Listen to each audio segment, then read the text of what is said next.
This is Andi Purewal for Boxing News. I'm joined by John Ryder over Zoom. John, I know we've just done this off camera, but Happy New Year. I hope you've had an enjoyable one and a good Christmas. Did you get up to much? No, mate, it was very much a whittled down Christmas this year, sparring Christmas Day. We was in the gym, we was grafting hard New Year's Day. We wasn't letting the grass grow under our feet, mate. We was full steam ahead. I know obviously you don't have many more of them ahead where you might have to give up that Christmas period because of training, because obviously in this scenario you've got the Munguia fight coming up. But is it difficult, especially because you've got a young family? It's listen, I'm very fortunate that they understand. I don't know if they understand, but they support me. They don't grumble too much. They let me get on with it and be who I need to be. So I'm full of gratitude every day for them and the people around me, the team I've got, because without them, none of this is possible. So yeah, the family time at Christmas is not how all people would have it planned, but it's what's got to be done. What's the alternative for a Christmas dinner for you, John, man? Listen, I still had a part Christmas dinner, a bit of turkey, bit of veg, stuck a couple of potatoes in there, but there was none of the afters, the Yorkshire puddings, none of the No cheese all, board.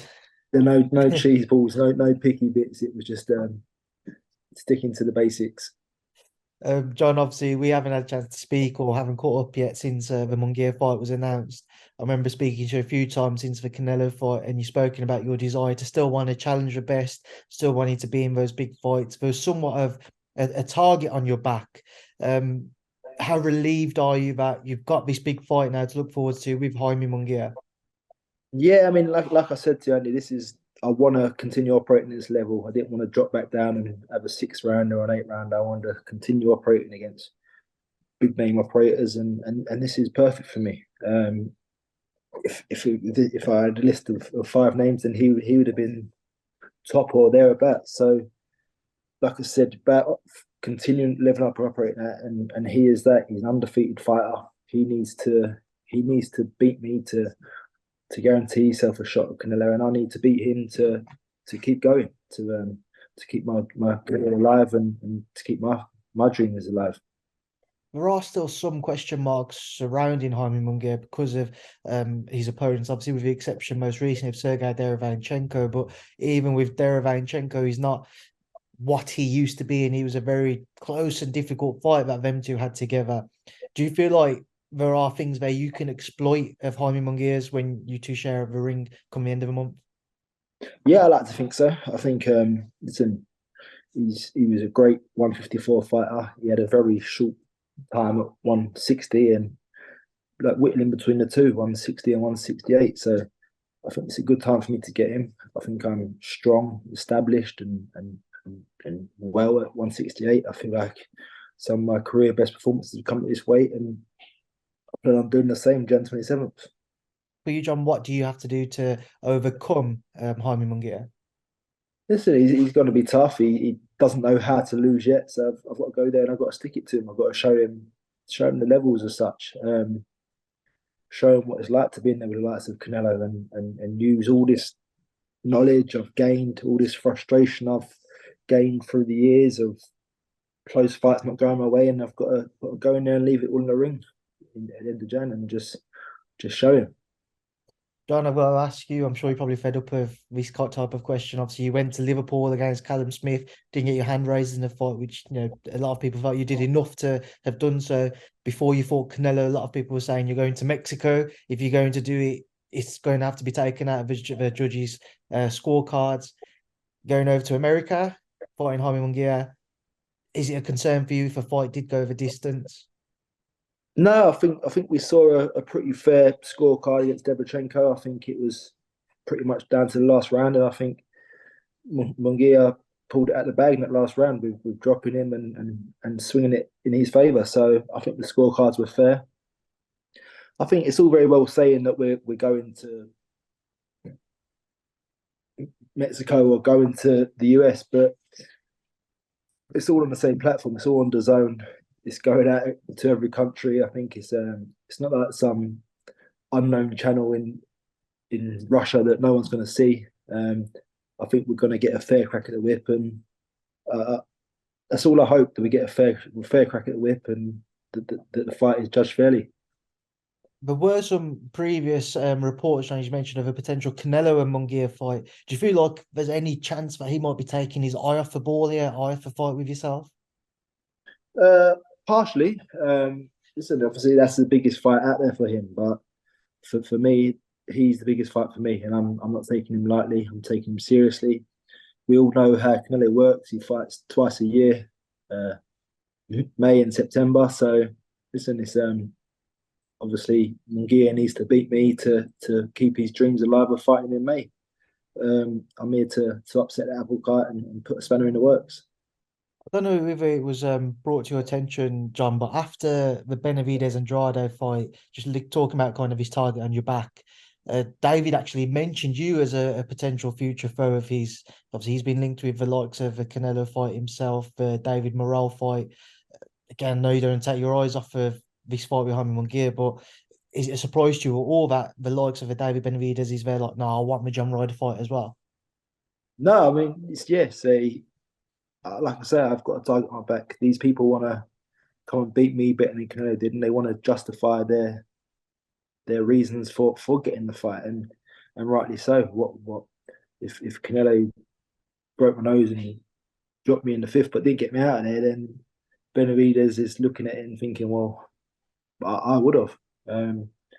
It's always the same. Now you look at Canelo beating Caleb Plant and then Benavidez beating Plant. It's like, well, who beat him better? Like, there's always going to be these comparisons.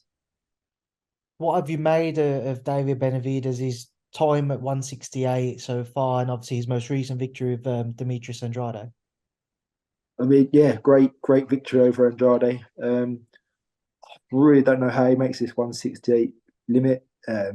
He is, I know they call him the monster, but he's huge for it. I think he does lose some punch power getting down to it. I don't think he goes in there the best of himself. I think he's probably, if he was to move up to 175, I think he would be an even bigger monster. But obviously he's got dreams and aspirations. I know he's won a world title at 168, but he still feels he can mix it with the best here. So why not?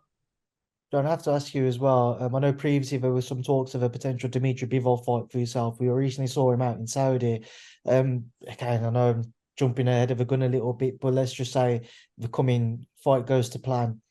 I know there's talks of a Bivol versus Beterbiev-Smith winner, but do you feel like there might be an opportunity there yourself moving up to 175 facing Dimitri Bivol if a fight was offered?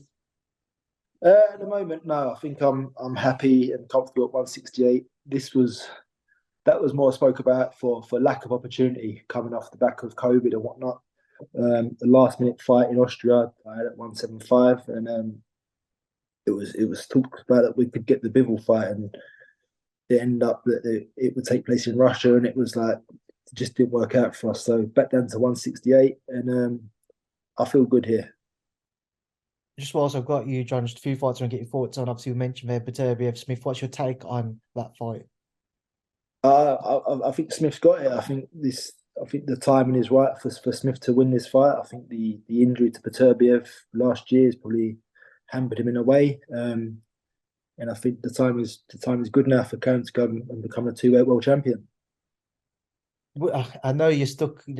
Sorry, not stuck, but you're happy with 168. But if Callum was to have his successful reign there at 175, if ever there was an opportunity, would you engage with a conversation there, potentially moving up to right that wrong on your record? Listen, I'd like to right every wrong on my record, but listen, I'm fully focused on Jaime Munguia. I wish Callum nothing but the best in his fight with Beterbiev, and listen, we just wish us both the best, and just both go and get the victory, and then we'll see what happens after that. Some other fights on the horizon. You've got Dan Aziz and Joshua Buatsi. Just get your take on that as well, please, John. Great fight. I mean, Joshua Buatsi has been quiet as of late. Obviously, I know his injury to Dan Aziz, sorry, which postponed the fight, but I think the momentum is with Dan Aziz at the moment. He's had a great couple of years. He's really made a name for himself. So I think the fans are in for an absolute treat. Interested to get your thoughts as well, John, on the Tyson Fury-Alexander Usyk undisputed bout. That's a matter of just over a month away itself. Which way do you lean? I'd always lean towards Tyson Fury. I think he's an absolute beast. His boxing skills underrated. I think he knows when he's back against the wall, and he know going in there against Alexander Usyk that this is do or die, and he's got a lot of pride. He's going to want to leave it all in the ring, and I believe he'll come away victorious that night. And obviously, just before Christmas, again, we're speaking just off camera about Saudi. AJ versus Wallin. AJ with a stunning performance there. What did you make of that? And do you echo some of the calls that's maybe the best version of AJ we've seen for a few years now? Fantastic, yeah. I think spot on, punch perfect. Obviously, he's no stranger to Otto Wallin, but I think he boxed the perfect fight. Like I say, he didn't put a foot wrong, and looked like he almost did it at a canter as well. He didn't really get out of second gear too much, and just boxed beautifully. And then just a final one. Conor Benn, your campmate, returning as Peter Dobson out in Las Vegas. And will you be staying over from your fight? Will you travel over to Vegas with a team? No, I think I'll be heading straight back. Obviously, got kids to come and see. I'll be missing them too much by then. So this has been nice, but no, I think I'll be heading home. But listen, it's great to see Conor back out, to see Conor active, and continue on his journey. What did you make from your perspective of the Eubank fight falling through, and from what Eddie and the team were saying, it's simply because of his financial demands as to why that fight didn't happen?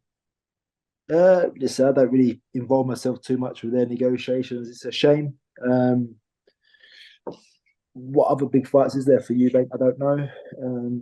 I think Conor's got a good chance now to stick at 147 and potentially go and get a shot at a world title this year. I think Terence Crawford's vacating majority of them, so I think this is the year where Conor can go and cement his legacy and become a world champion.